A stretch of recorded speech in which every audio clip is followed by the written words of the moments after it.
MySalva.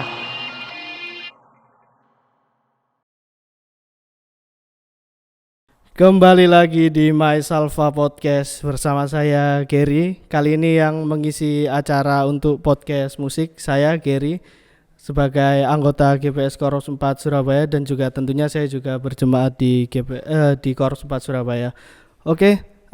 Sebenarnya episode kali ini tayangnya setelah 2 bulan setelah episode pertama kami, tetapi karena adanya pandemi mengharuskan kita untuk tidak banyak melakukan aktivitas dan tertunda hingga hampir 6 bulan ya, 6 bulan lamanya, dan puji Tuhan sekarang kita sudah bisa melakukan acara ini kembali.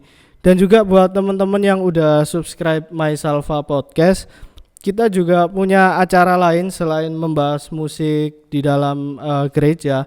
Kita ada renungan harian yang tayang setiap hari Senin dan Jumat. Dan juga acara terbaru kami ada kesaksian mingguan yang menceritakan bagaimana jemaat atau beberapa orang yang terkena dampak dari COVID-19. Nanti akan disematkan linknya di deskripsi pada video yang akan tayang kali ini.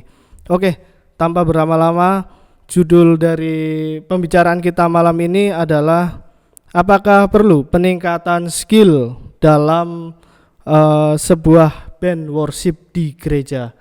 Tapi tidak sendiri. Kali ini saya bersama narasumber yang menurut saya cukup kompeten untuk berbicara dengan saya. Selamat malam Pak Saudma. Pak Saudma sendiri teman-teman di Korps 4 Surabaya sebagai sersan musik, dan juga kebetulan beliau bekerja di Rumah Sakit William Booth Surabaya. Baik, gimana kabarnya Bang sejauh ini? Sehat, puji Tuhan. Mengingat juga saya panggilnya Bang aja ya biar lebih akrab karena sudah kebiasaan manggil Bang. Ya, panggil.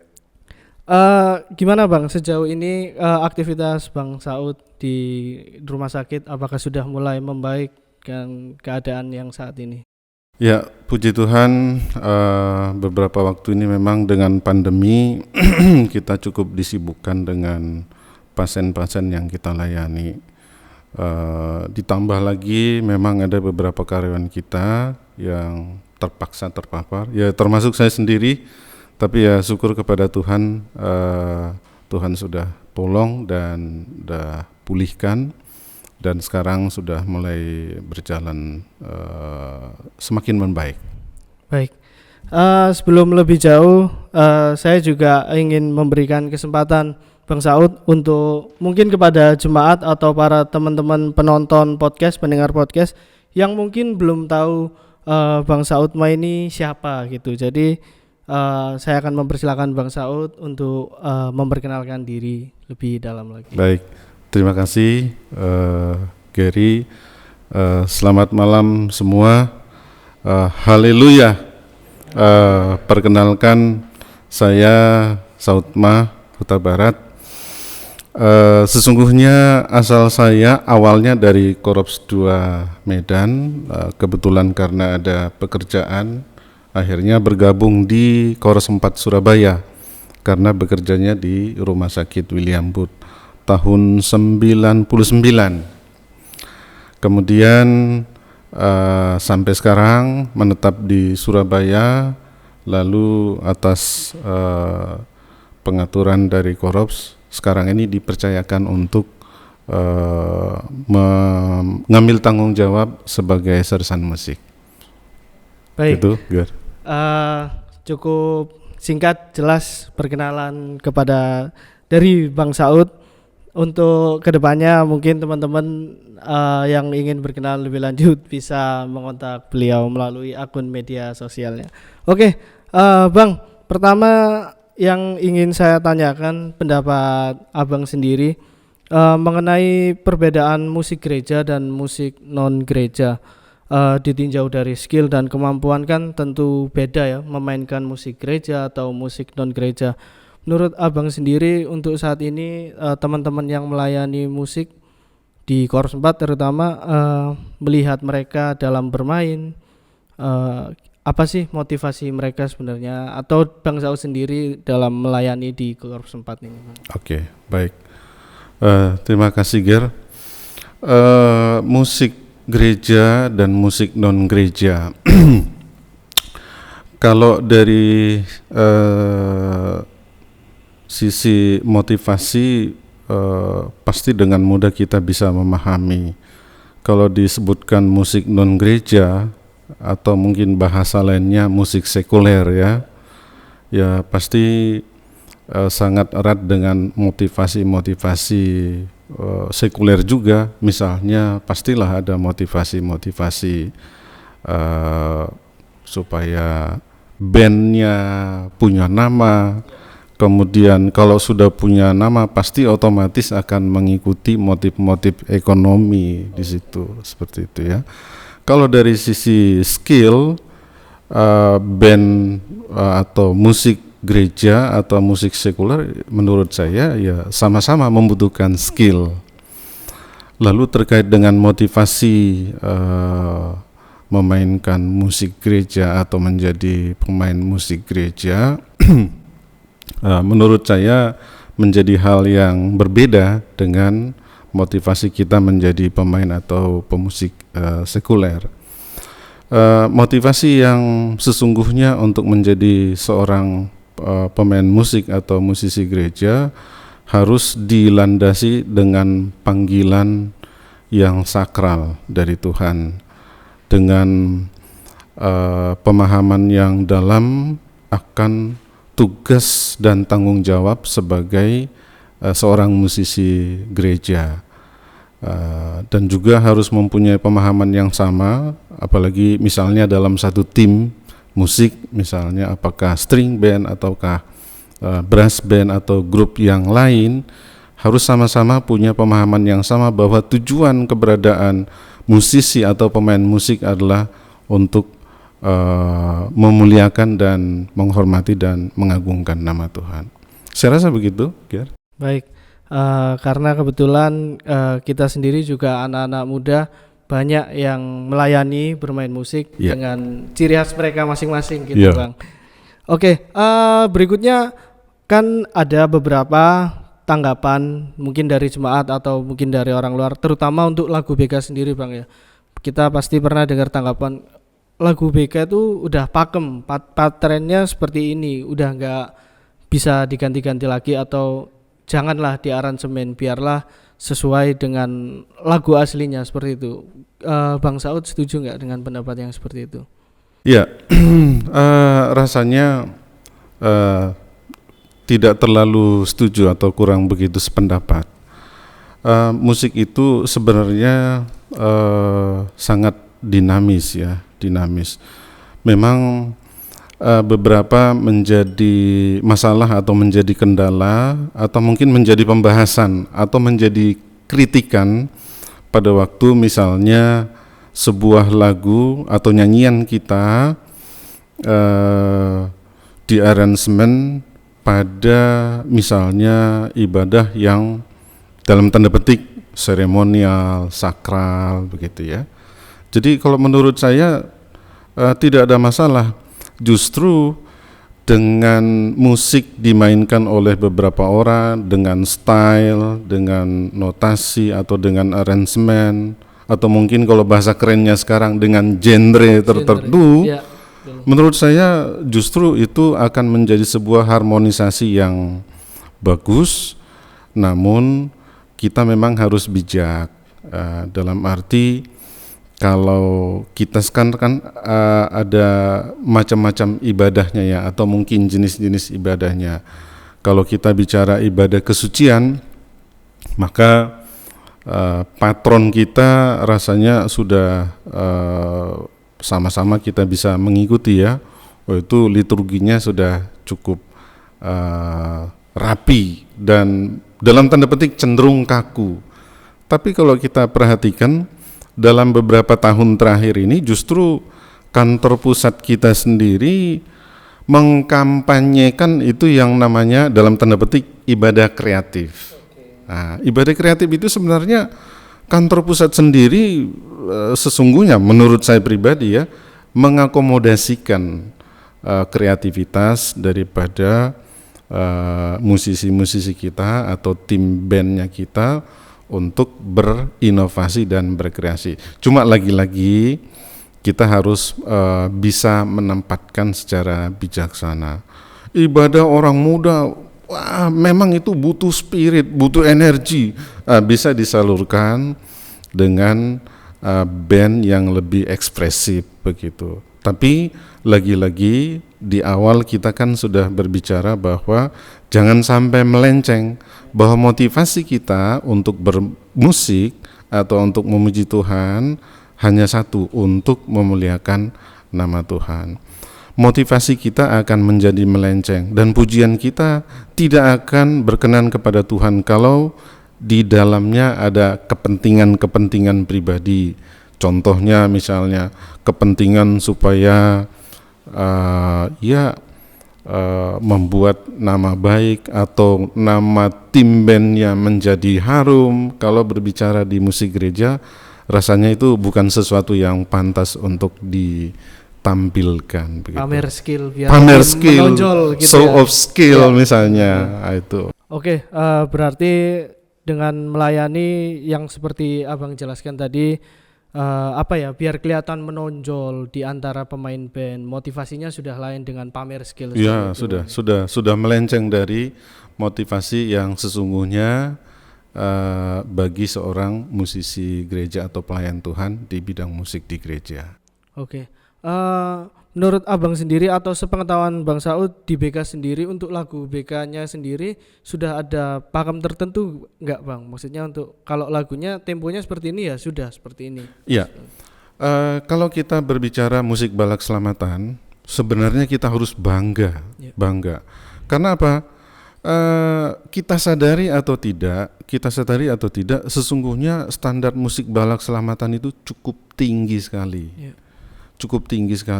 Nah, kalau kita lihat publikasi-publikasi dari buku-buku nyanyian atau lagu-lagu atau musik-musik yang diterbitkan oleh kantor pusat internasional, maka panduannya itu sebenarnya sudah cukup lengkap ya. Jadi ada temponya, ada stylenya di situ, ada biramanya, ada tanda-tanda kromatiknya, kapan harus keras, kapan harus lembut, kapan kita harus mengulang, kapan kita harus berhenti dan seterusnya. Sesungguhnya sudah sangat lengkap. Dan kalau kita bicara di konteks misalnya di teritori kita, maka memang kita masih menyadur dari buku-buku publikasi terbitan buku nyanyian dari internasional. Ada beberapa yang dari London, ada yang mungkin dari negara lain juga. Tetapi ada juga yang produk lokalnya kita yang sudah masuk di dalam buku nyanyian kita, seperti lagu-lagu yang diciptakan oleh The Fretes. Nah itu kan lagu yang luar biasa, bagus-bagus sekali, dan saya pribadi sangat menyenanginya begitu. Nah, itu. Baik, kalau dari Abang sendiri ya, yang mendasari Abang ingin melayani, saya melayani di bidang musik aja, atau Abang melihat teman-teman yang sering satu band dengan Abang, yang mendasari ingin menjadi pelayan dalam musik, itu gimana Bang? Ya ini memang pertanyaannya sangat pribadi sekali ya. Tapi ini ada korelasinya dengan panggilan pribadi atau komitmen pribadi dengan Tuhan. Saya sendiri punya pengalaman yang cukup mengikat saya dengan Tuhan. Pada waktu saya beranjak dari SMA mau perguruan tinggi, saya berdoa kepada Tuhan, kalau saya begini, maka saya begini. Nah, salah satunya itu saya akan komit untuk mengambil waktu melayani Tuhan di bidang yang saya bisa kontribusikan ya di musik ini. Nah, teman-teman yang lain saya rasa mungkin awalnya belum memahami secara mendalam akan arti atau panggilan menjadi seorang pelayan di bidang musik. Biasanya berawal dari opsirnya minta tolong iringin ya. Biasanya kan begitu ya. Ibadah-ibadah, Ibadah-ibadah, doa misalnya, atau pemain musiknya belum datang, tolong ya. Terus kemudian disuruh sama orang tuanya atau disuruh sama seniornya, misalnya begitu ya. Akhirnya dia bermain. Tapi lama-lama dengan bermain dengan tim, mungkin ketemu dengan senior, baru mungkin dia mempunyai pengalaman pribadi bagaimana berinteraksi dengan Tuhan melalui pelayanan yang dia geluti. Menurut saya sangat pribadi sekali.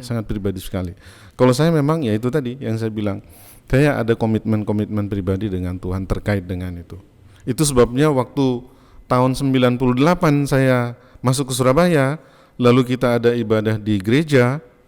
Nah, kemungkinan pada saat itu tim masih tidak terlalu lengkap. Ya udah, saya bukan karena saya mampu atau apa, tetapi itu tadi kembali lagi, saya tidak berpikir orang akan berbicara seperti apa. Yang saya pikirkan adalah komitmen saya atau panggilan saya dengan Tuhan terkait dengan bidang yang saya bisa kontribusikan di pelayanan musik begitu. Oke, baik. Jadi menurut Bang Saud, untuk melayani itu sebenarnya yang sangat pribadi ya. Jadi kembali ke komitmen atau pribadi masing-masing dalam melayani di bidang musik gitu, Bang. Iya. Oke, Bang. Kemudian ketika Abang dalam sebuah band, di contoh untuk main di kesucian ya, ada beberapa pemain yang awalnya memang biasa, kayak mungkin dia main gitar hanya bermain ritme seperti biasa, tapi lambat laun mungkin dia sudah belajar meningkatkan skillnya, kemudian dia mulai banyak memainkan variasi. Nah, menurut Abang sendiri, apakah itu juga salah satu contoh pamer skill, jadi show off gitu? Oh, anak ini udah pinter jadi sudah mulai bermain bervariasi seperti itu. Tapi di sisi lain, sisi positifnya, anak ini sudah ada peningkatan dalam bermain musik. Ya. Menurut Abang gimana? Oke, baik. Dalam sebuah tim atau band memang ya diharapkan sih dia menjadi dinamis ya. Artinya kita juga jangan berasimilasi kalau permainan seseorang semakin bagus lalu kita berasimilasi, oh dia mau show off skill, kan tidak juga seperti itu. Tetapi sesungguhnya kita juga harus memahami dan menyadari bahwa pada waktu kita bermain musik, maka sesungguhnya kita mempersembahkan hidup kita, diri kita, talenta kita kepada Tuhan. Nah, Tuhan bilang, ya talentanya harus dikembangkan. Jadi jangan puas dengan apa yang kita dapatkan sekarang.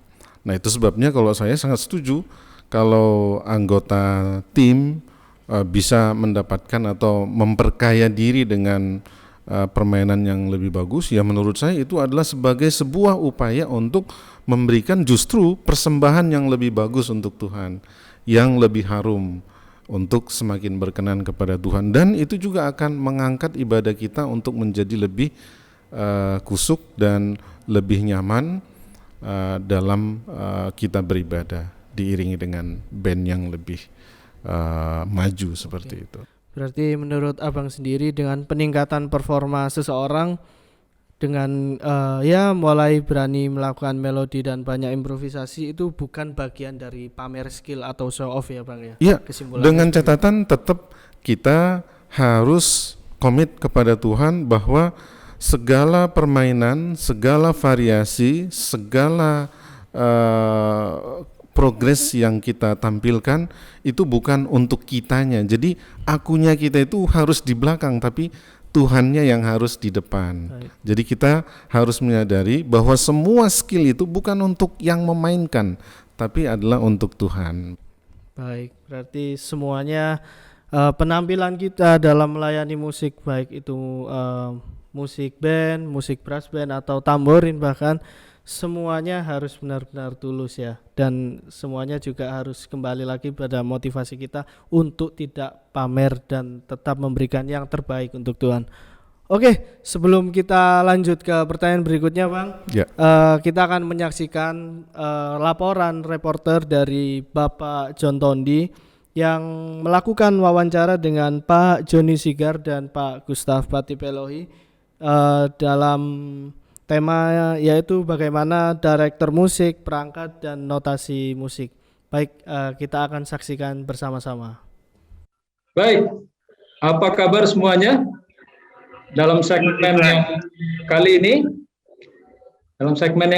kita akan mengadakan obrol-obrol singkat atau berbincang-bincang singkat dengan dua orang tokoh yang menurut kami merupakan praktisi senior dalam bidang musik bala keselamatan di Indonesia.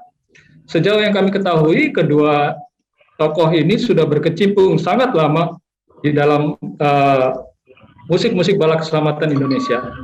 Baik, yang pertama kita akan berbincang-bincang dengan Bapak atau mungkin ada yang panggil Om, tetapi saya sendiri sering panggil Brur atau Bapak Joni Pani Sigar. Selamat ketemu, Brur. Selamat bertemu, puji Tuhan. Oke, puji Tuhan. Apa kabar? Puji Tuhan, baik. Baik ya, luar biasa. Boleh kami tahu ini kegiatan terakhirnya dalam bidang musik bala keselamatan apa ini? Saya memang rindu terus terang, makanya tulisan saya pada bulan Desember tahun lalu, saya rindu bagaimana buku nyanyian bala keselamatan ini dinikmati, jangan sampai jadi disimpan dalam lemari saja. Jadi saya punya kerinduan seperti itu. Saya aktif melatih dalam suasana corona ini, ya tetap membimbing generasi-generasi penerus untuk bermain musik di gereja. Jadi vokal group, dan saya punya rencana akan menciptakan Mars Hari Pembangun. Oke, Bro John ini sekarang di Korops Turen, Jawa Timur ya, Bro ya? Betul sekali, Bro. Luar biasa, puji Tuhan. Baik, oke, langsung kita masuk ke dalam pertanyaan yang menyangkut dengan tema kita di podcast kali ini. Oke? Baik, yang pertama kami ingin tahu ya, kalau menurut pendapatnya Bro John sendiri, kalau ada personil dari band atau band pengiring yang menganggap bahwa dalam mengiringi lagu-lagu pada ibadah cukup hanya mengalir saja, artinya tidak perlu suatu persiapan yang terlalu khusus, karena mungkin mereka beranggapan bahwa roh nanti yang akan bekerja membawa permainan band itu menjadi baik. Ini gimana kalau menurut pendapat Bro John? Sebelum saya memberikan pendapat untuk pertanyaan ini, maka saya ingin menekankan perbedaan besar untuk personal band ketika mengiringi lagu-lagu dalam ibadah, dan bukan ibadah, maksud saya di luar atau bahkan di dunia lain selain di tempat ibadah. Ketika kita bersedia untuk mengiringi lagu-lagu dalam ibadah, dinantikan untuk kita lebih serius dan lebih sungguh-sungguh. Tidak cukup kita mengatakan, wah, itu akan mengalir begitu saja dan nanti roh akan bekerja sehingga permainan kita menjadi lebih baik. Walaupun kita sudah canggih bermain musik, skill kita hebat, jauh di atas standar, tetapi persiapan untuk ibadah, mengiringi ibadah harus lebih serius dan sangat penting. Ingat bahwa ketika personil band itu mengiringi lagu-lagu dalam ibadah, mempunyai tujuan yang sangat-sangat harus diperhatikan agar jemaat dapat bernyanyi dengan baik dan benar ketika dalam menyembah kepada Tuhan Yesus sebagai pusat ibadah. Jadi tidak cukup kita katakan, nanti apalagi ya biasa Bro, itu Joni dulu. Saya kan sudah bisa tuh lagu-lagu keselamatan, nggak usah persiapan lah. Nanti kan pasti akan dia. Tidak bisa seperti itu. Jadi itu pendapat saya, Bro. Oke, luar biasa. Baik, ya kita lanjut ke pertanyaan yang kedua ya, Bro ya. Oke, kalau menurut Bro Joni, apakah perlu seorang personil band itu memiliki kemampuan musik yang baik? Artinya misalnya dia harus paham, paling tidak harus paham notasi balok atau notasi angka lah ya. Dan misalnya dia harus punya referensi yang banyak tentang bermacam-macam aliran musik, juga dia sebaiknya harus mendalami lirik lagu itu, apa maknanya, apa maksud dari lirik lagu itu. Gimana menurut Bro Joni? Tentu saja sangat perlu. Saya mau katakan demikian. Seorang personil band, entah dia band di dalam gereja atau di luar, ada 5 yang harus paling tidak dia miliki. 1, membaca not, paling tidak not angka. Ya, syukur-syukur kalau dia berkemampuan untuk membaca not balok. Ya, karena itu sangat internasional kalau not balok. Kenapa di Indonesia ini banyak hanya not angka? Ya, nanti saya akan ceritakan berikutnya. Karena kita itu dijajah Belanda, Belanda mengajarkan kepada kita not angka. Coba jajahan Inggris seperti Malaysia, Singapura, Filipina, itu mereka tidak menguasai not angka, malah menguasai not balok. Jadi seorang pemusik paling tidak dia bisa baca not angka, paling tidak itu. Karena kalau dia bisa membaca not angka, dia akan tahu juga harga dalam angka, misalnya lagu 3/4, 6/8, 2/4, 4/4, dia akan menjadi referensi lagu ini iramanya apa. Itu harus dia lakukan. Terus tanda-tanda musik harus dia kuasai. Mengenai tempo, mengenai dinamik, itu harus paling itu dasar sekali. Yang kedua, mengetahui teori dasar musik. Dalam hal ini tangga nada. Dari C sampai B, sudahlah minim itu. Ya, C, D, E, F, G, A, B, C, kalau D, D, E, F, G, dan sebagainya. Dia harus menguasai itu. Yang ketiga, bisa dan suka bernyanyi. Wah, saya berpikir bagaimana mungkin seorang pemusik band tidak suka dan bisa bernyanyi. Walaupun suara tidak bagus-bagus amat. Tapi harus dia bisa dan suka bernyanyi. Yang keempat, kepekaan untuk mendengarkan suara merdu atau tidak merdu. Kalau istilah umumnya yang kita tahu, ngerti nggak dia mendengarkan suara orang ini palas atau tidak. Jadi itu tempat. Yang kelima, yang saya harus akui dengan jujur, untuk di kalangan gereja Belaslamatan, yang kelima ini sangat tidak diperhatikan. Kalau ketika menyanyikan dengan nomor sekian gitu ya, oh bagus sekali, musiknya bagus sekali. Tapi yang kelima ini sangat kalau boleh saya katakan itu diabaikan, yaitu menginterpretasikan sebuah lagu, makna dan liriknya. Membuat kita bisa menjiwai bagaimana kita menyanyikan lagu itu. Contoh, kalau kita menyanyikan nyanyian buku dalam nyanyian Belaslamatan, marilah bekerja. Kalau kita tidak mengartikan lagu itu, bagaimana mungkin kita mengajak orang jemaat marilah bekerja dengan penuh lembut itu. Jadi marilah bekerja semua hamba Allah, dan seperti itu. Jadi saya rindu sekali ketika kita dalam ibadah itu mengartikan lirik-lirik dalam buku nyanyian Belaslamatan. Saya mengatakan lirik-lirik yang ada di buku nyanyian Belaslamatan sangat alkitabiah.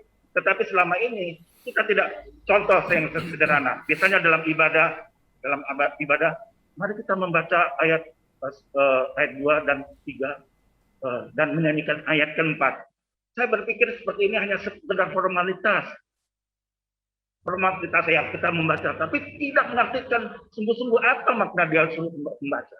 Sama dengan membaca pengakuan iman. Mari kita mengucapkan pengakuan iman, tapi nyatanya mengerti enggak? Enggak.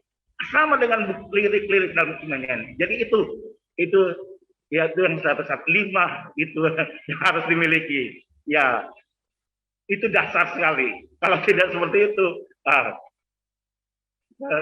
akan kerepotan untuk seorang personal musik itu bisa mengiringi dalam ibadah di dalam setiap ibadah dalam pelayanan musik. Jadi itu yang jadi sangat perlu ya. Sangat perlu. Oke. Ya, luar biasa sekali ya. Poin-poinnya sangat bagus, Bro, ini sangat bagus. Masukan yang baik sekali buat kita orang-orang di Belaslamatan. Kita lanjut ke pertanyaan berikut ya. Kalau menurut Bro Joni sendiri, apakah dalam suatu band pengiring di gereja atau di korab itu sangat penting ada seseorang yang ditunjuk untuk memimpin band itu, dan misalnya melakukan aransemen juga terhadap lagu-lagu yang akan diiringi oleh band itu. Jadi kalau biasanya kita dengar mungkin kalau di Di luar itu istilahnya musik director. Apakah perlu ada orang seperti itu kalau menurut Bro Joni? Silakan Bro. Ketika saya membaca pertanyaan yang Bro sampaikan, apakah dalam satu band pengiring sangat penting memiliki musik director atau orang yang ditunjuk memimpin dan melakukan arrangement terhadap lagu yang akan diiringi oleh band box? Kalau kata penting di sini saya garis bawahi, saya ingin mengatakan bahwa semua personil dalam satu band itu penting, ya penting. Tapi kalau dikatakan perlu, Pak Bro John dikatakan perlu, sangat perlu. Kenapa? Itu untuk menyamakan satu visi dalam mengiringi lagu. Karena telah terjadi, misalnya dalam satu personil band, dalam satu band, personil band, mereka mempunyai kecanggihan bermain musik di atas rata-rata. Dan ketika mereka bermain musik dan menaruh arrangement, berarti menaruh arrangement itu menaruh akord dalam satu lagu. Itu tidak sama. Bassnya mau main, misalnya dia lari ke 6 minor, yang nasional ke akord 1. Jadi itu memang harus ada yang mengkoordinir, yang disepakati oleh band itu. Dan biasanya Bro, yang biasanya untuk itu mengatur-ngatur itu biasanya pemain piano atau pemain keyboard. Jadi itu. Kenapa? Kalau tidak diatur bagaimana? Oh, kita ingin mengiringi dengan iringan jazz dengan 2/4. Pemain drumnya mengiringi dengan pop, ya. Tidak nyambung. Jadi sangat perlu. Sangat perlu. Tapi kalau dikatakan penting, semuanya yang terlibat dalam pelayanan musik itu penting. Itu jawaban saya. Oke, terima kasih ya, jawaban yang powerful. Terima kasih. Kita lanjut ke pertanyaan yang terakhir ya, Bro John ya. Tema podcast kami kali ini kan, apakah perlu peningkatan skill bermusik dalam sebuah band worship? Band worship artinya band pengiring di dalam, maksudnya di dalam korps kita ya. Apakah Bro Joni punya suatu pemikiran atau pendapat mengenai tema ini? Mungkin ada masukan-masukan yang bisa Bro Joni berikan. Silakan Bro. Pertama-tama saya mau acukan jempol 3. Yes. Seperti yang sudah dilakukan oleh personil-personil, pakar-pakar musik di Korps 4 Surabaya ini yang memikirkan tentang tema ini diangkat. Sangat-sangat luar biasa. Saya harus acukan jempol. Tapi semuanya untuk hormat dan kemuliaan bagi nama Tuhan. Dan ketika Burur menghubungi saya sangat betul-betul sangat bersuka cita bagaimana Korps 4 Surabaya tidak hanya berpikir untuk kepentingan Korps 4 Surabaya, tapi saya berkatakan ini masukan yang sangat bagus untuk musik kita, musik di Gereja Keselamatan ke depan. Jadi tema yang diangkat pada pertemuan ini, apakah perlu peningkatan skill bermusik dalam sebuah band musik? Itu sangat perlu, sangat perlu. Jadi seperti yang saya katakan di awal, ketika kita diberi kepercayaan oleh Tuhan, bukan karena kita mampu untuk bermain musik. Kalau kita bisa dipercayakan pada Tuhan untuk melayani Tuhan di bidang musik, itu karena anak buah Tuhan. Dan itu tidak boleh bermain-main, ya, tidak boleh bermain-main. Itu ibaratkan Bro John, itu ibaratkan talenta yang harus dilipat kali gandakan. Ya. Jangan hanya dipegang. Kalau kita dipegang, kalau kita memegang talenta itu, mungkin kita dikasih 2, ya tetap 2 saja. Tetapi harus dilipat kali gandakan. Talenta itu uang yang dipercayakan kepada kita. Itu harus dilipat kali gandakan. Apalagi, Bro, jangan sampai talenta yang diberikan kepada kita tanam ketika Tuhan Yesus datang yang kedua kali, dia akan meminta pertanggungjawaban. Jadi kemampuan bersikap musik itu ibarat melipat kali gandakan talenta yang kita miliki. Tuhan berkati. Oke, terima kasih, luar biasa. Terima kasih buat semua jawaban yang diberikan ya Bro ya. Jawabannya sungguh-sungguh menjadi berkat, bukan saja bagi kami yang menyelenggarakan podcast ini, tetapi juga kami berharap buat semua yang mendengarkan podcast kami ini. Terima kasih Bro Joni. Tuhan memberkati Bro. dalam kehidupan pelayanan dan Amin. maupun dalam kehidupan keluarga, pekerjaan dan lain sebagainya. Tuhan berkati. Terima Amin. kasih. Puji Tuhan. Haleluya. Saya perkenalkan dulu, saya Gustaf Ari Patipelohi ya. Kemudian tugas saya di Korps 3, tapi karena COVID jadi kita tidak lagi berjemaat bergereja di sana secara onsite, tapi online. Yang kedua, saya membantu juga Oma Opa di Senjarawi dengan angklung. Itu sama juga karena pandemi, jadi mereka hentikan dulu kegiatan angklung bagi Opa Oma. Yang ketiga, saya juga membantu Kantor Pusat Teritorial Indonesia dalam membuat lagu-lagu, merevisi buku nyanyian, lebih kurang ada 1.400 lah lagu ya, 1.040 apa 1.400 begitu.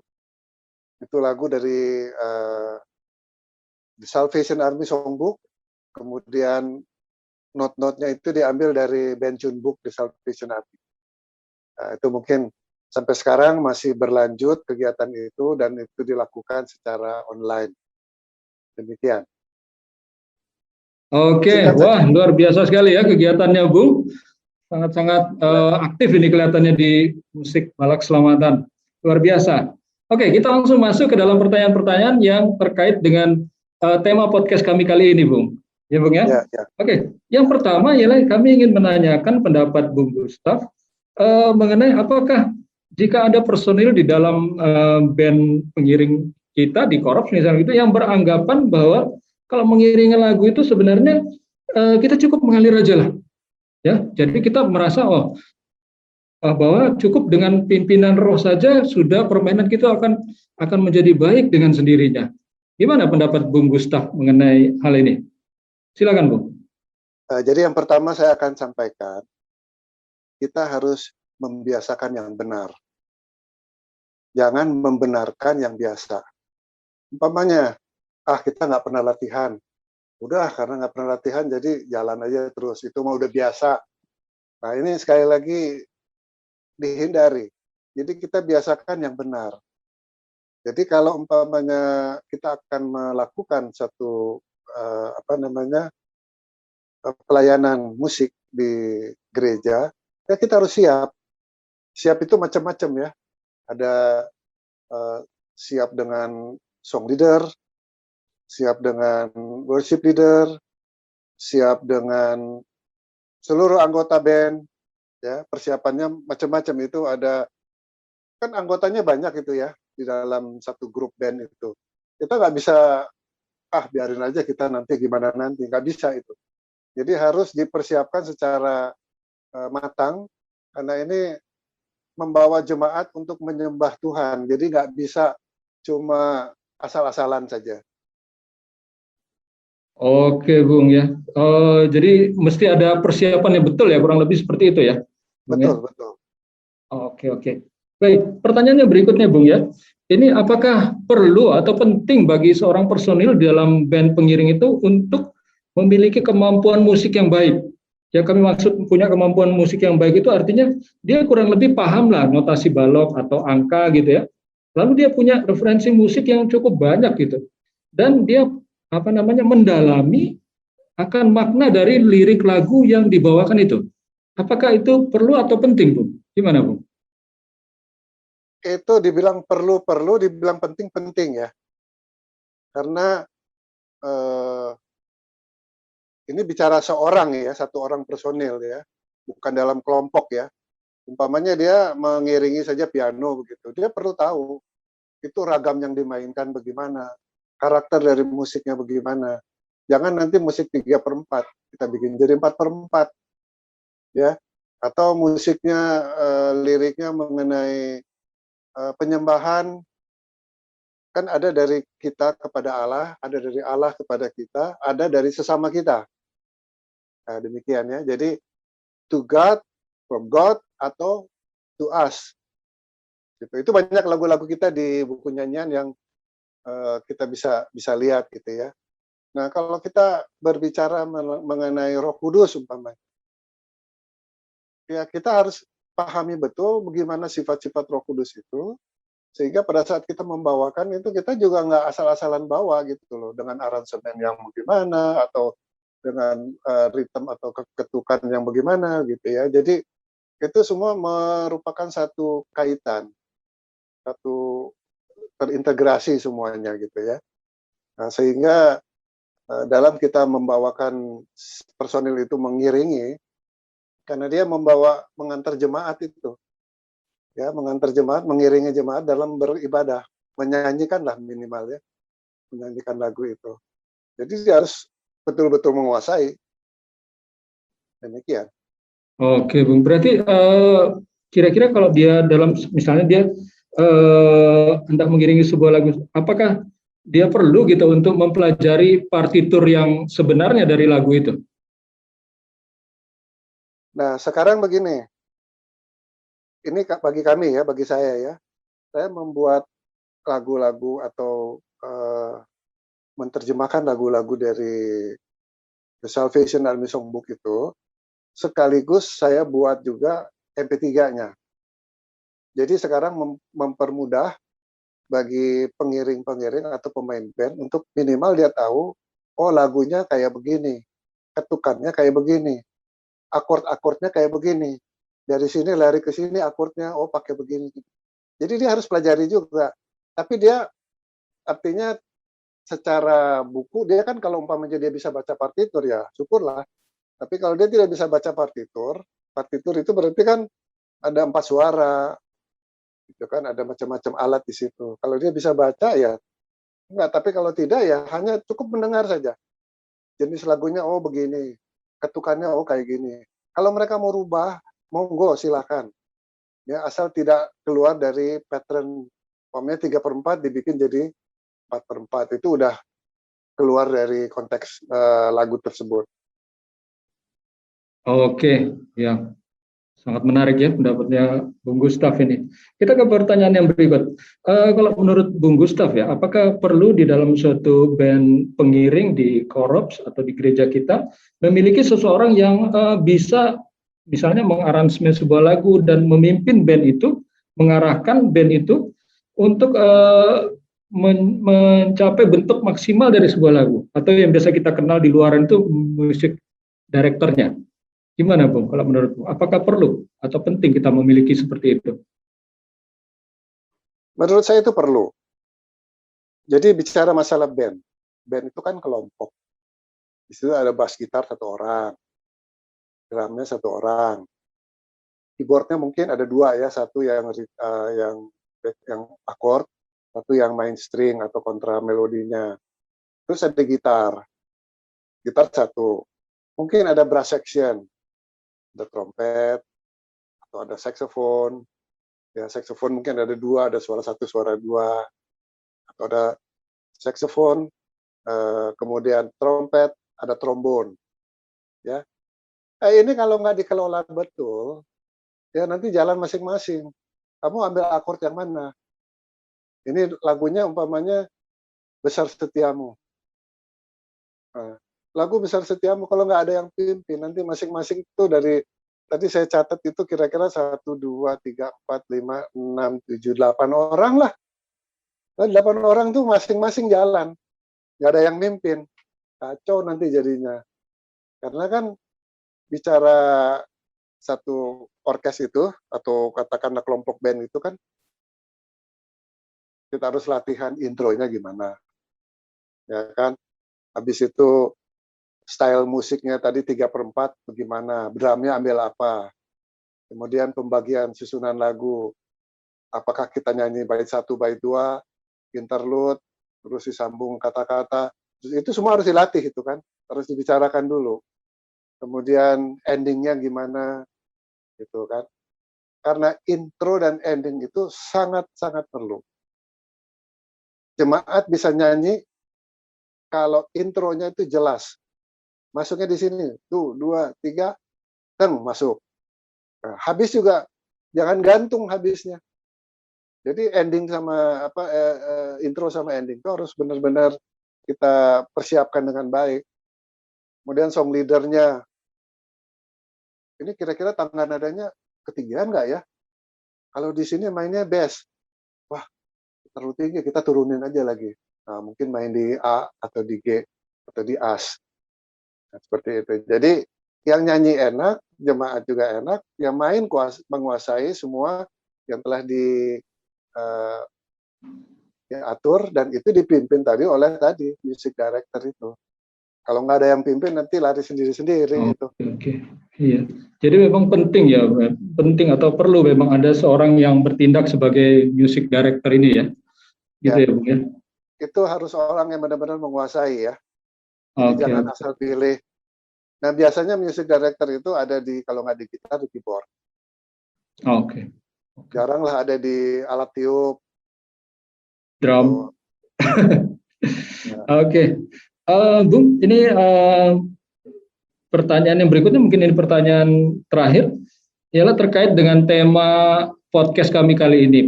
Temanya kan, apakah perlu peningkatan skill bermusik dalam sebuah band worship? Maksudnya ini band pengiring di gereja-gereja kita atau di korps kita. Ini kami ingin dengar, mungkin ada pendapat Bung yang tidak tercakup dalam pertanyaan kami tadi. Apakah Bung ada sesuatu yang ingin disampaikan kepada kami maupun kepada kaum muda Balak Selamatan lah, para pendengar podcast ini? Silakan Bung. Ya, skill. Skill itu kan sangat perlu ya buat seorang pemain musik. Di situ ada teknik, ada teori. Ya kan? Tekniknya, ya teknik musik mah banyak ya. Kalau umpamanya di keyboard atau di gitar itu tangga nadanya dia kuasai. Oh, itu skill semua itu ya.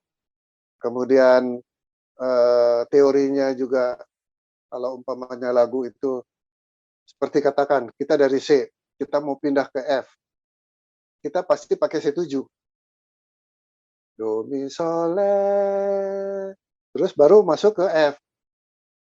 Fa, la, do. Nah, gitu ya. Ini kan teori. Jadi kalau kita bicara teori itu kan macam-macam, seperti umpamanya main akord bass gitu ya. Kalau dia bassnya turun, kalau umpamanya saya mau ambil dari C, saya mau ke G, gitu ya. Si bassnya kan pertama di C. Waktu saya ambil G, itu bassnya bisa ambil di G, bisa ambil di G, B, bisa di D. Ya, itu kalau istilah harmoninya itu pembalikan. Ada pembalikan 1, pembalikan 2. Jadi itu bicara skill ya, kemampuan. Jadi semua personel itu kalau mau maju ya harus banyak pengetahuan, atau yang pertama dia ngeles. Ya les teori, les. Umpamanya kalau dia ambil gitar, dia les gitar lah dulu. Akord-akord mainnya gimana. Jangan nanti lagu apa gitu, lagu yang syahdu itu akordnya isi akord dia semua tuh. D minor 7, akord apa A mayor 7, ya C mayor 7, C6. Jadi perlu dia belajar juga itu, pengetahuan skill itu ya. Kemudian latihan-latihan teknik. Personil itu harus banyak latihan teknik. Terus banyak mendengar musik-musik ya. Kemudian jangan jago kandang. Sekali-sekali dia main sama kolaborasi sama orang lain. Ya, sama korps lain begitu, bikin satu perubahan atau pergantian, kayak tukar mimbar, ini tukar alat pemain musik. Tukar pemain musik. Jadi bisa bergantian dan tambah banyak pengetahuan dia terima di situ. Ya, jadi saya kalau lihat tuh untuk peningkatan skill itu ya perlu banyak melihat band-band luar. Jadi tambah dia punya itu ya, pengetahuan, latihan teknik musik yang benar, kemudian berkolaborasi dengan teman-teman yang lain, bisa juga dengan orkes-orkes yang formal, yang profesional, kemudian les musik. Itu kalau mau les itu kan bisa otodidak, bisa lewat YouTube, kita juga bisa buka banyak konten-konten yang mengajarkan tentang bermain musik yang benar. Dan pesan saya terakhir itu, biasakan yang benar, jangan membenarkan yang biasa. Jadi kalau tadi kaitannya, oh kita sih gampang langsung aja nanti dipimpin Roh Kudus, ya, itu nggak benar tuh. Kita memang harus, karena ini skill, bicara skill. Oke, Bung. Ya, luar biasa sekali ya. Terima kasih ya. Kita bukan cuma mendengarkan pendapat, tapi juga ada ilmunya ini. Ilmunya, Ya, ya. tips-tipsnya. Terima kasih, luar biasa. Ya, Oke, Bung. Sekali lagi kami mengucapkan terima kasih. Kiranya baik. ini pembicaraan kita menjadi berkat bagi semua yang memirsa podcast kita ini. Amin. Terima kasih sekali lagi. Salam buat keluarga. Tuhan berkati. Maju terus. MySolva.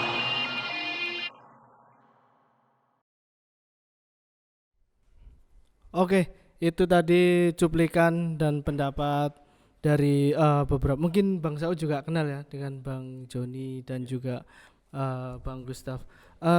Sedikit menurut Abang tentang pendapat mereka sedikit saja, setuju nggak dengan yang sudah disampaikan Bang Joni, bagaimana ya musik director dan lain-lain dalam memimpin musik dalam suatu ibadah gitu. Ya, saya rasa memang pada umumnya saya sangat sependapat dengan apa yang telah disampaikan. Rasanya semangatnya sudah sama kalau saya perhatikan. Memang kalau kita bicara musik director, ya memang ya di beberapa tempat mungkin pemberian istilahnya berbeda, lalu tujuannya juga berbeda. Kalau organisasinya sudah semakin besar, lalu punya program-program yang dirancang, lalu skop pelayanannya juga sudah semakin luas, menurut saya memang sudah saatnya diperlukan fungsi-fungsi koordinasi dan kolaborasi dan seterusnya. Tidak juga misalnya harus seorang musik director, ya ada pemain senior, ada sersan musiknya misalnya. Saya rasa fungsi-fungsinya tujuannya toh juga sama, tapi kalau dia sudah semakin besar, ya menurut saya sangat dibutuhkan begitu. Baik, berarti intinya untuk di suatu band harus ada leadernya gitu Bang, Betul, yang bisa betul. mengarahkan mau seperti apa band Betul, ini gitu Bang. betul. Baik, menurut Bang Saud sendiri, tadi sebenarnya juga sudah ditanyakan oleh reporter John Tondi, tapi ini pendapat dari Bang Saud aja. Perlu nggak sih seorang pemain musik itu memiliki pandangan tersendiri atau meresapi lagu yang dia mainkan? Dan karena menurut saya penting sekali bahwa pemain musik untuk merasakan musik yang dia mainkan untuk bisa sampai ke jemaat. Ya, kalau bahasanya tadi kan interpretasi ya. Iya. Ya beberapa lagu kadang-kadang kita punya kesan atau punya kenangan atau punya ya semacam sign begitu ya. Kalau lagu ini maka sepertinya feel-nya seperti ini begitu ya. Menurut saya itu sesuatu yang penting, bukan hanya untuk pemain musik sebenarnya, tapi bagi jemaat yang menyanyikan juga penting. Dalam beberapa diskusi ya muncul, oh mungkin kita bisa tahu sejarah lagu ini atau latar belakang penulisnya, itu akan menjadi lebih baik sebenarnya, tetapi untuk mendapatkan hal yang seperti itu memang tidak terlalu mudah ya. Ya hampir semua, bukan hampir semua, banyak lagu itu yang memang punya latar belakang penulisan dan seterusnya, lalu riwayat tentang penulis juga dan seterusnya. Tapi rasanya agak sulit bagi kita untuk bisa mendapatkan secara cepat atau mungkin dengan literasi yang terbatas. Tetapi justru menurut saya penghayatan dan internalisasi atau interpretasi dari sebuah lagu, menurut saya kita nggak usah melihat terlalu luas ya, karena sesungguhnya ayat-ayat lagu itu atau lirik-lirik yang ditulis oleh penulisnya sesungguhnya itulah yang penting sebenarnya untuk kita hayati dan internalisasikan. Lalu dari dalamnya pastilah kita akan mendapatkan makna tersirat atau tersurat dari lirik-lirik lagu yang sudah dituliskan. Nah, dengan penghayatan dan internalisasi yang baik, menurut saya lebih dari cukup bagi kita untuk bisa memahami lagu itu, apakah kita sebagai pemusik atau juga kita sebagai jemaat yang ikut menyanyikan. Saya rasa itu sudah lebih dari cukup. Baik, jadi menurut Bang Saud sangat penting ya bagi para pemain musik atau band worship untuk bisa lebih menginterpretasikan lagu yang mereka mainkan agar pesannya dapat tersampai kepada jemaat yang mendengar. Oke, Bang, pertanyaan terakhir sebelum kita berpisah. Ya. Menurut Bang Saud sendiri di Koros 4 atau bahkan di luas Gereja Balak Selamatan sendiri, yang bertanggung jawab untuk melakukan pengembangan musik atau band worship itu sendiri apakah harus tergantung pada sersan musik atau ya semua orang yang melayani dalam musik memiliki tanggung jawab masing-masing seperti itu, Bang? Oke. Kalau pertanyaannya kira-kira siapa yang bertanggung jawab untuk mengembangkan musik di Balak Selamatan, mungkin seperti itu ya. Ini pertanyaannya ini skala nasional ini kan. Yang menjawab ini juga kelasnya harus nasional gitu. Tapi saya rasa tidak apa-apa. Saya akan coba menjawab dengan pendapat pribadi ya. Menurut saya tanggung jawab untuk pengembangan musik Balak Selamatan itu ya menurut saya kita nggak usah melihat ke sana kemari lah. Melihat ke KPT misalnya, melihat ke divisi atau melihat ke distrik misalnya. Saya rasa kita mulai dari diri kita sendiri atau dari korps kita sendiri. Memang sangat berbeda dinamika pelayanan musik misalnya di Indonesia dengan mungkin di beberapa negara yang lain karena dipengaruhi oleh sosial budaya juga. Di tempat tertentu belajar musik atau piano itu bukan barang mewah, itu sesuatu yang biasa saja begitu. Sehingga kalau di tempat tertentu mereka bisa melakukan misalnya acara Balak Selamatan lah, mereka melakukan music camp lalu kumpul di satu tempat, maka itu bukan sesuatu yang sulit bagi mereka untuk ngumpul lalu bisa bermain banyak lagu dengan partitur. Tapi kalau kita bicara di Indonesia dengan latar belakang sosial ekonomi yang pasti berbeda, maka tantangannya juga berbeda. Maka kalau menurut saya tanggung jawab pengembangan itu secara komprehensif menurut saya bisa dimulai dari keluarga-keluarga di koros masing-masing. Nah, kalau kita mau mengandalkan dana koros, wah ini bisa masalah ini. Berat ya. Berat ini. Maka menjadi penting juga ada peran serta dari misalnya opsir pemimpin kita untuk mulai bisa misalnya menggerakkan beberapa jemaat di korupsnya, karena kita bicara pengembangan musik ini bukan dalam waktu 1-2 tahun ke depan, tapi mereka ini perlu dipersiapkan. Misalnya anak-anak korups itu yang dalam tanda petik punya kesempatan ya, oke, dipersiapkan untuk menjadi musisi-musisi gereja kita ke depannya. Atau mungkin juga memang dengan cara yang sederhana ya, teman-teman yang menguasai beberapa alat musik tertentu, misalnya mengumpulkan calon-calon pemain musik tertentu untuk bidang-bidang tertentu begitu. Itu cara yang paling simpel. Jadi kita nggak bisa misalnya melemparkan tanggung jawab pengembangan musik ini sepenuhnya misalnya kepada institusi kita secara total begitu, tapi justru menurut saya ujung tombaknya itu adalah di korups-korups kita masing-masing. Nah, ini bukan pekerjaan yang mudah sebenarnya, pasti banyak hal-hal yang ya mungkin perlu disinkronisasi di situ ya. Tapi membangun kesadaran itu adalah menjadi modal bagi kita untuk mempersiapkan atau memperkuat atau menciptakan musisi-musisi Balak Selamatan yang mungkin tadi yang berkualitas tapi tetap berkomitmen dan memahami secara benar panggilan dan motivasi untuk menjadi pelayan musik di gerejanya atau di korosnya atau di Balak Selamatan. Saya rasa itu, Ger.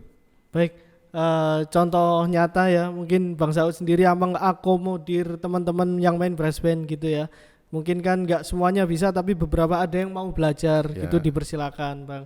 Sama dulu juga saya pernah ada Pak Erik Kapile dulu juga pernah sempat memberikan ya beberapa waktu untuk kesempatan teman-teman yang ingin belajar drum itu dulu, cuman karena beliau sekarang sudah pindah. Oke, Bang, terima kasih banyak waktunya sudah mau hadir di My Salva Podcast. Semoga apa yang sudah Bang Saud sampaikan juga dapat diterima dengan bijaksana dari para pendengar. Baik. Bang, terima kasih. Semoga sehat selalu dan Tuhan memberkati Bang Saud dalam pelayanan, pekerjaan dan keluarga. Amin, amin. Terima kasih. My Salva.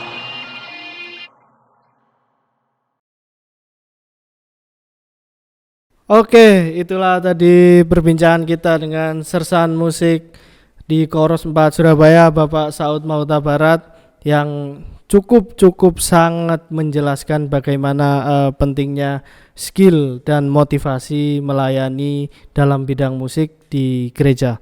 Oke, sekarang menjelang akhir dari acara, saya akan berbicara sedikit dengan Opsir pemimpin Koros 4 Surabaya, yaitu Bapak Wisman Laindoro. Boleh kasih tepuk tangan. Oke, Pak, kita mau ngobrol sedikit aja tentang tentang musik. Bagaimana pengalaman Pak Ndoro, mengingat ada 3 Pak ya, Kristi, Kris dan Feli. Nah, dari ketiga anak Pak Ndoro itu, bagaimana sih Pak Mayor untuk mengarahkan mereka dalam mau untuk setidaknya belajar bermain musik gitu, Pak? Ya, saya punya pengalaman. Ya, sebelum saya kandidat, bahkan sudah masuk kandidat, sudah masuk kadet, bahkan sudah opsir di beberapa korops atau di beberapa gereja. Saya melihat ada alat musik, tetapi tidak ada orang yang memainkannya. Tidak ada yang memainkan, Pak. Ya. Nah, kalaupun ada orang yang memainkannya, nadanya kurang pas, false. Ya. Dari pengalaman ini muncul kerinduan saya ketika saya melihat anak saya yang nomor 2, Kristi. Ya, Kristi. Saya melihat dia suka menyanyi, suka memainkan alat musik gitar, walaupun hanya gitar kecil, gitar mainan. Saya bersama dengan istri sepakat untuk mengkursuskan Kristi. Maka saya memanggil Bapak Saki untuk memberikan kursus kepada anak kami Kristi.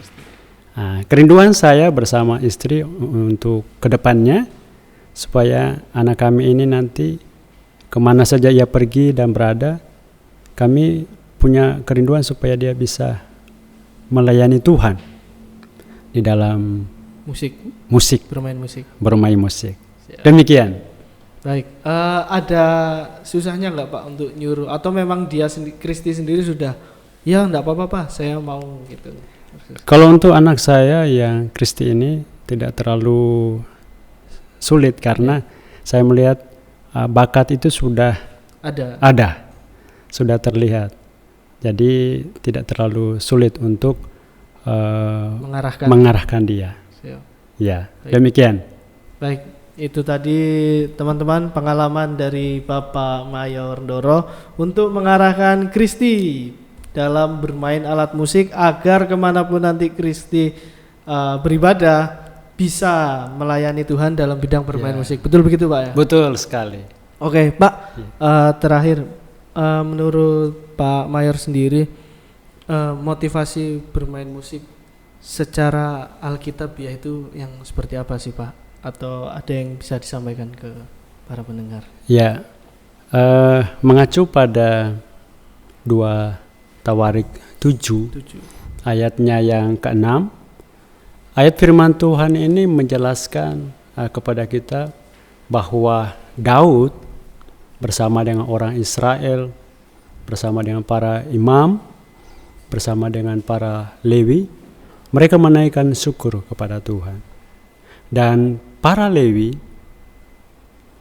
mengiringi pujian tersebut dengan mempergunakan alat musik, ya, mempergunakan alat musik yang dibuat oleh Daud.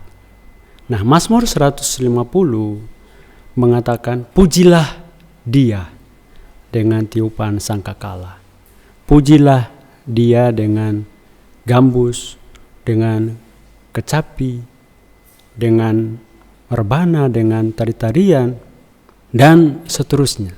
Nah, mengapa kita memuji Tuhan? Nah, kita memuji Tuhan karena Tuhan bertahta di atas puji-pujian. Kita memuji Tuhan karena Tuhan itu layak untuk menerima pujian. Nah, ada pengalaman pribadi pada waktu saya berada di Ambon. Ada seorang bapak mengatakan kepada saya bahwa musik gereja atau musik gerejawi berbeda dengan musik duniawi. Kalau musik duniawi, kalau kita memainkannya, kalau salah mungkin tidak apa-apa. Tapi kalau musik gerejawi, atau ketika kita memainkan musik, atau ketika bermusik untuk Tuhan, itu tidak boleh salah. Nah, kembali ke pertanyaan tadi. Bagaimana motivasi bermusik secara Alkitabiah? Yang pertama tujuannya adalah memuliakan Tuhan. Lalu yang berikut adalah hidup dalam kesucian. Lalu hidup dalam tuntunan Roh Kudus. Lalu tidak kalah penting, yaitu layanilah Tuhan dengan hati yang bersih, hati yang murni, dan hati yang sungguh-sungguh melayani Tuhan. Demikian. Baik, terima kasih Pak, jawaban yang sangat jelas dan sangat-sangat mudah untuk kita pahami. Dan bagaimana sesungguhnya kita semua yang akan melayani, terutama di dalam bidang musik, untuk lebih tulus dan bijaksana dalam menggunakan talenta yang sudah Tuhan berikan kepada kita. Oke, sebagai penutup acara podcast kita pada hari ini, yaitu episode kedua, kesimpulan yang bisa saya petik dari pembicaraan dengan Bapak Sautma, dengan Bapak Mayor Doro, bagaimana kita semua harus lebih bijaksana dalam menyikapi dan menggunakan talenta kita dalam bermain musik. Dan tentu saja kita juga harus memahami apa yang akan kita bawakan, apa yang akan kita mainkan, agar lebih tepat sasaran dan dapat diterima oleh jemaat. Dan juga ada sedikit saran dari saya untuk para pembawa acara ibadah, atau mungkin opsir-opsir hamba Tuhan, mungkin yang sering saya rasakan, bukan sering ya, maksudnya pernah lah. Bagaimana ketika memimpin ibadah, lagu BK sendiri itu lebih jarang digunakan, mungkin hanya 2 atau 3. Ini sendiri menurut saya cukup ironi ya, karena kita sendiri beribadah di Gereja Balak Selamatan, tetapi lebih banyak menggunakan lagu kontemporer. Sebenarnya tidak ada salahnya, cuman lagu di buku nyanyian Balak Selamatan sendiri itu ada banyak, 400 sekian Pak ya. Itu sangat bisa lah lebih kita perkenalkan kepada anak cucu atau banyak orang. Oke, demikian dari saya. Terima kasih untuk teman-teman yang sudah mendengarkan, menonton, bahkan mensubscribe channel My Salva Podcast. Dan juga jangan lupa kita tetap ada siaran harian dan mingguan, yaitu kesaksian mingguan setiap hari Senin dan Jumat, dan juga kesaksian mingguan setiap hari Sabtu. Oke, terima kasih teman-teman penonton, para jemaat. Salam. Haleluya. Haleluya. Dan juga kita akan menampilkan permainan tim musik senior yang akan digawangi oleh Pak Saud Mauta Barat. Haleluya. Haleluya. My Salva.